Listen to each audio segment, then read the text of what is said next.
Since the beginning of time, people have asked me how to make piano dubs. And today I'm finally going to show you. Maybe 3 years too late. So what I'm going to do in this video is dub a video right here on this piano. Wow! And I'll explain what I'm doing as I go along, and hopefully that will all just clarify the process and show you how it goes from 0 to 100. And then you can make your own piano dubs, which is pretty cool. To dub something, we need something to dub. So while I think of a good clip, here's a word from a very sweaty Finn and today's sponsor. It's 33 degrees outside, and I haven't shaved. Live wrong. DistroKid. They're the people who get music into stores and streaming services. And with DistroKid's new user interface, navigating through the website is as simple as a plagal cadence. It's a music theory joke. Because I'm a musician. It's funny.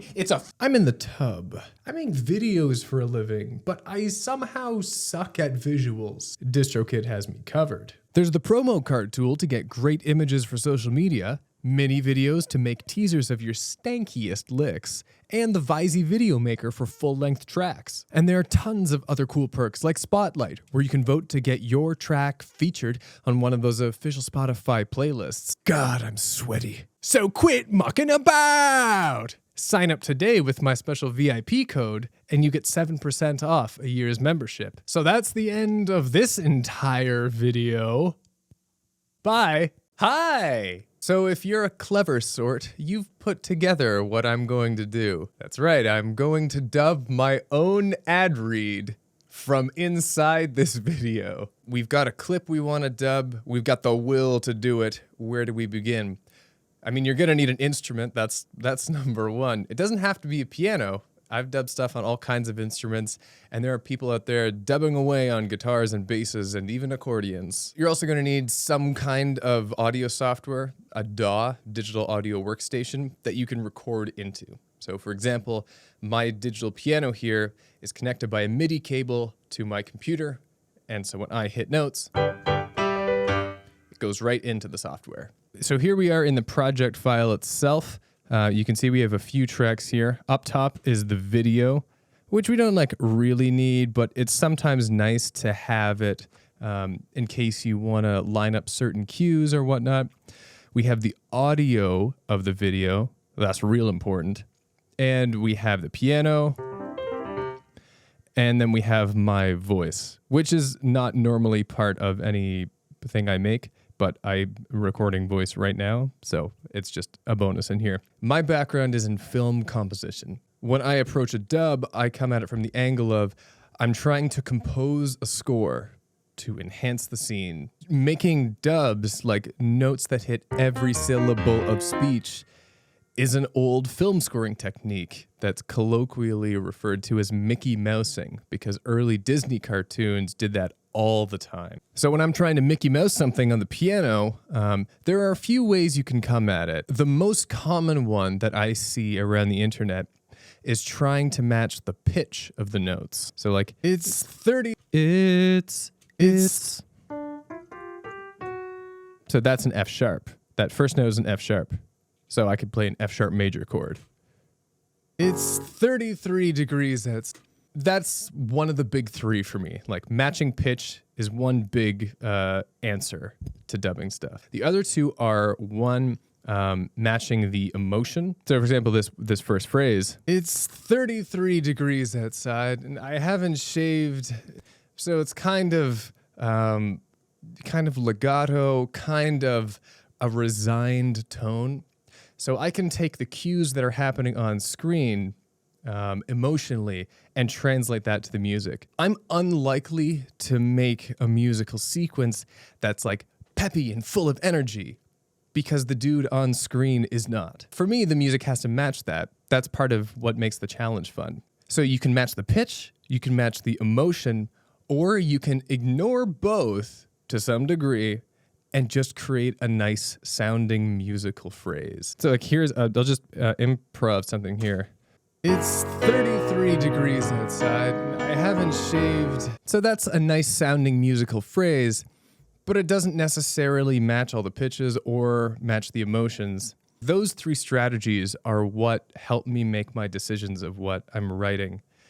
And maybe there are others. I don't know. This is just my approach. There are different ways to dub, no doubt. So what we're going to do is we're going to loop small sections, and we're going to try and write something for each of those sections, keeping in mind, like, we got a few tools in the toolbox. We're not going in blind. We can try and match the pitch. We can try and match the emotion. We can try and create a nice musical phrase. We can do two of the three. We can do all three.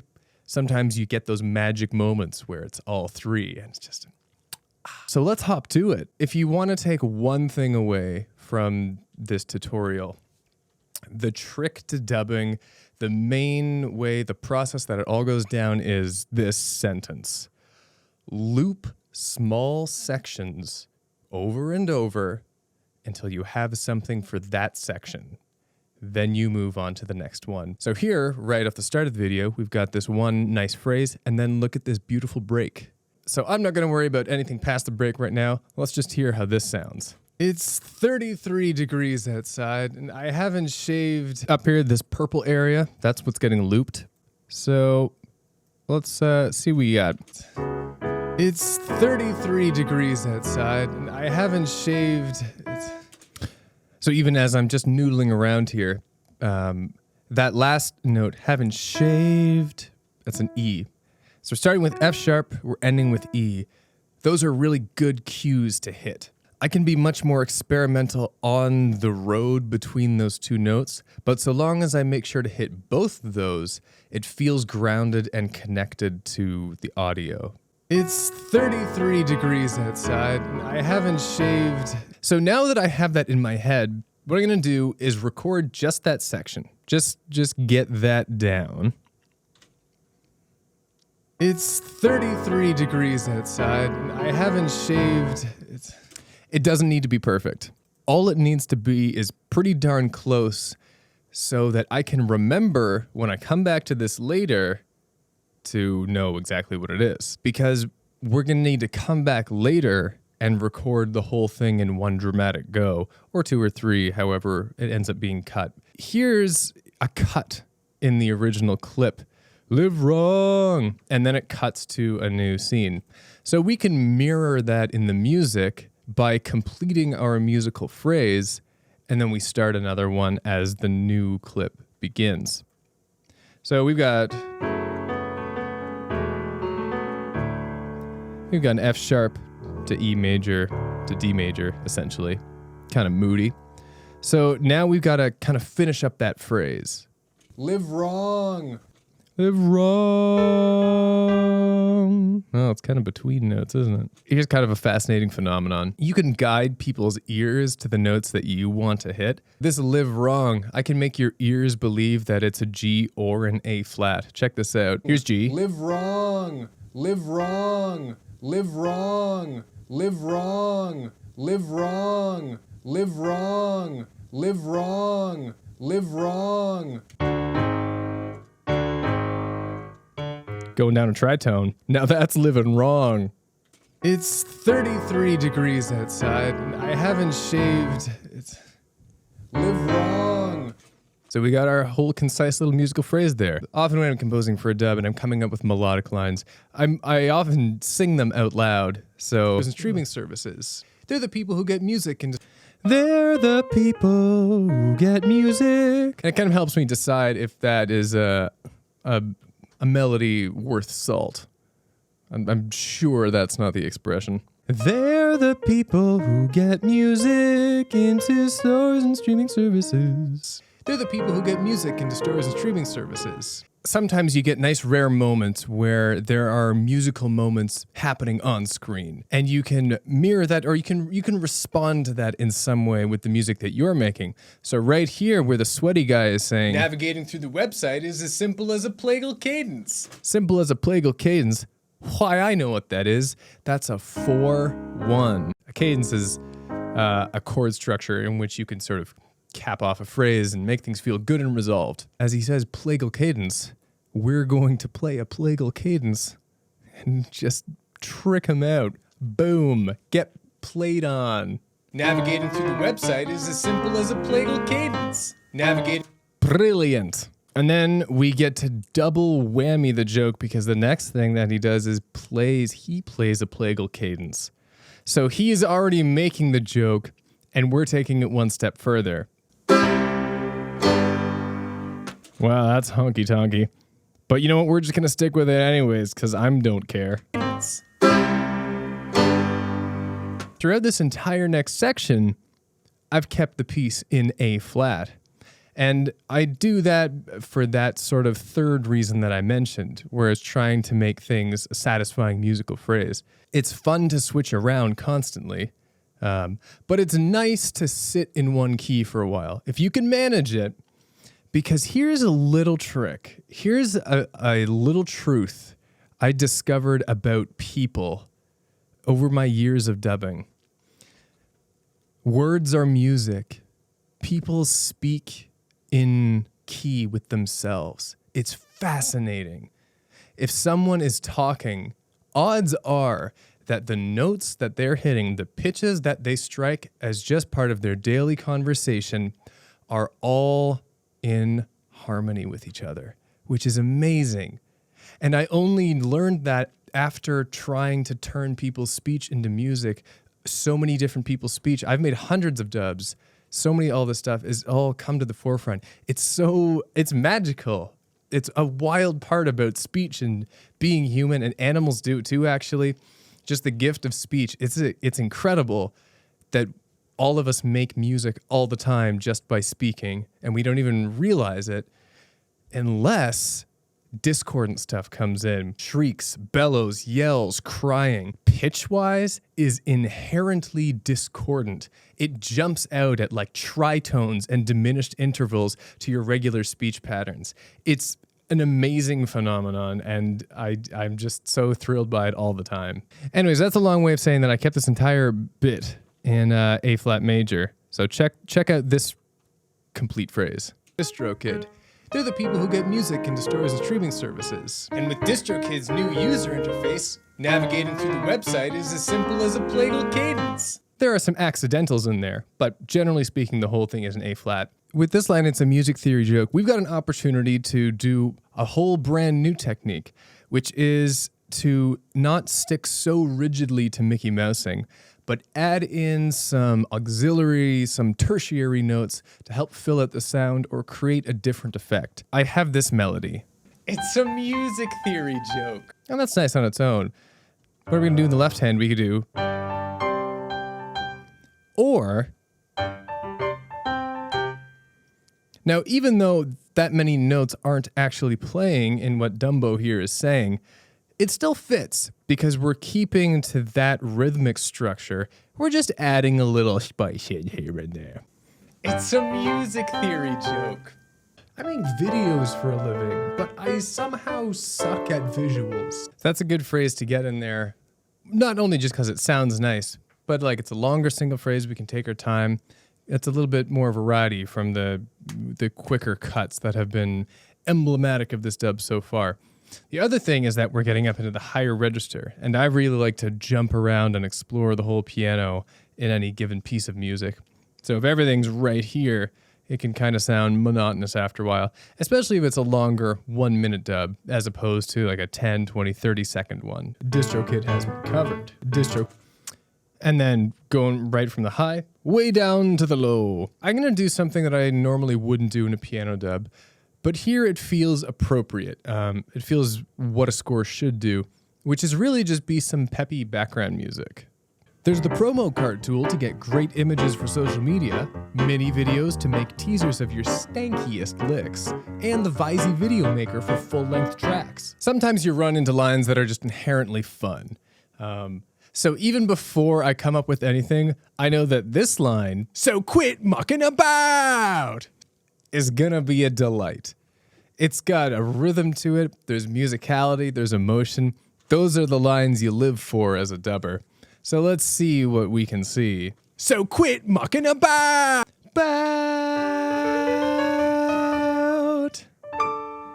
So we know we got a climax on the D. So quit mucking about. So quit mucking about. So quit mucking about. So quit mucking about. So quit mucking about. Quit. So quit.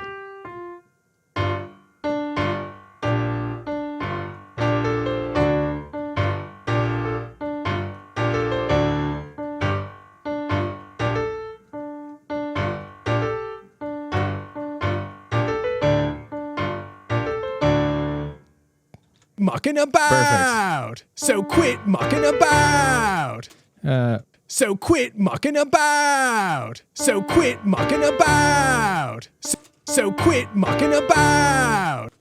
Perfect. As we get into the last stretch of this, where it's starting to wrap up, I'd like to have the music reflect that. So we start to transition into credits music. It's the tone of it, like when you're on the phone with someone and you can feel when the conversation is coming to its end. You can do the same thing with music. Now here, we're gonna implement a technique not yet seen before in this tutorial, and it's the reason that I kept the video track around. So look at this. So that's the end of this entire video. That's the key. Even though it's not an audio cue, I want to score that wink. Even before writing this, I know that I'll have some phrase leading up to this. Phrase. Here, I'm going to leave it on this hanging unresolved thing. And then we'll do a nice, like, for the wink. And then we'll bring it home. We'll complete a cadence on the last bye. And wrap it all up. % off a year's membership. So that's the end of this entire video. Bye. And there you have it. Once you've recorded all the little bits and recorded them in their fragments, you're going to have a project file that looks like this. So we've got all these little individual recordings of each little section, and that makes up the dub overall. You can actually move forward in one of two ways. You can leave this as the final recording and then lip sync your performance to it. But the way that I have always done it is, now that I have all of this, what I'm going to do is learn how to play it all in one go. And the way I do this is the way that I composed it. I'll just loop it until I can play along with my own little demo recording. And once I have that, then I'll move on to the next one. But I'll leave the first one going. So once I've mastered this little phrase, then I need to learn how to play this one. And then I'll loop the whole thing and play them together. And then I just do this all the way through each little recorded segment until I can play the piece in its entirety. Beyond that, the only other thing that I try to incorporate into the dubs, the performances, are facial expressions and like my own reactions to it. So when I'm rehearsing to perform, I rehearse until I can play the whole song right. Just looking at my hands, dead face, corpse. But then sometimes I know there are going to be cues that I want to do. Even now, like I haven't rehearsed any of this or even learned how to play it, but this last section, your video, bye. I know that when the big lug on screen winks, I'm also gonna wink because I like to get that mirrored emotion in there. There are other points where I'll just let my instincts take over, and while I'm recording, those sorts of facial expressions, I don't really rehearse. They just happen. Now, it's not very entertaining to watch me rehearse and rehearse and rehearse, so we're just gonna cut to the finished product. So without further ado, here is a piano dub of myself from inside this video. It's 33 degrees outside, and I haven't shaved. Live wrong. DistroKid. They're the people who get music into stores and streaming services. And with DistroKid's new user interface, navigating through the website is as simple as a plagal cadence. It's a music theory joke. Because I'm a musician. It's funny. I'm in the tub. I make videos for a living, but I somehow suck at visuals. DistroKid has me covered. There's the promo card tool to get great images for social media, mini videos to make teasers of your stankiest licks, and the Visey Video Maker for full-length tracks. And there are tons of other cool perks like Spotlight, where you can vote to get your track featured on one of those official Spotify playlists. God, I'm sweaty. So quit mucking about! Sign up today with my special VIP code, and you get 7% off a year's membership. So that's the end of this entire video. Bye! No longer possible to try for baby with Become enemies with child wish no longer appears. Sims who are on fire will no longer